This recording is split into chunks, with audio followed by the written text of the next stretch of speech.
Start. Rajasthan Government's Department of Social Justice and Empowerment has defended before the High Court its circular classifying transgender persons as other backward classes instead of providing horizontal reservation to them. So, the government, in its response to a plea challenging the January 12, 2023 circular, has said that the domain of policy making includes the reservation policy and that its extent and structure are matters of the executive and legislative competence and no new class of reservation could be created by the court in violation of the statutory framework. So, it has been submitted that the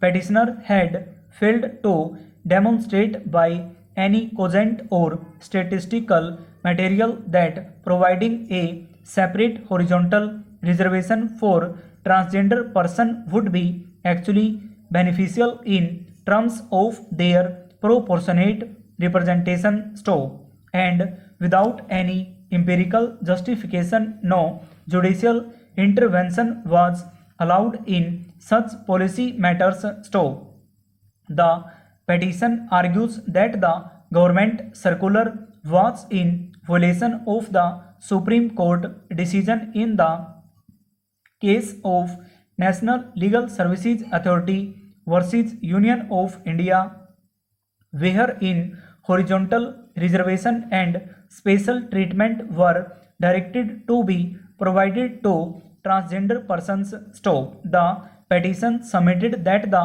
circular failed to account for the unique status of transgender persons as socially and educationally backward citizens that could lead to their exclusion from both the transgender specific and OBC related benefits, thus perpetuating inequality. So, as opposed to this, the state has replied that the compliance of directions of the Supreme Court had to be judged by the apex court itself, as contempt petitions regarding the same were pending before it. So, and it was not open for the petitioner to contend before the High Court that the state had failed to comply with the decision. So, since criminal procedure law provided alternate remedies for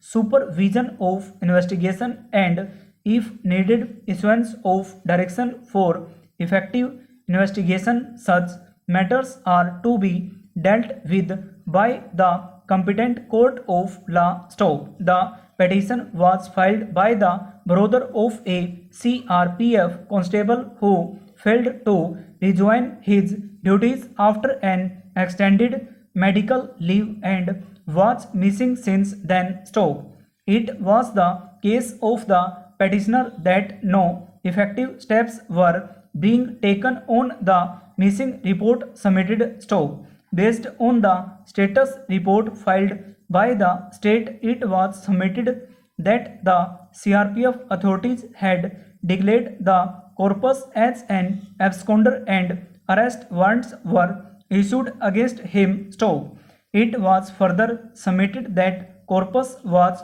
located moving freely at a metro station in Delhi and later at Tirupati. After hearing the contentions, the court referred to precedents on the principles governing the writ jurisdiction of habeas corpus and reiterated that unlawful detention was a sine qua non for issuance of writ of habeas corpus. So, the petition must show a prima facie case of unlawful detention. Stop.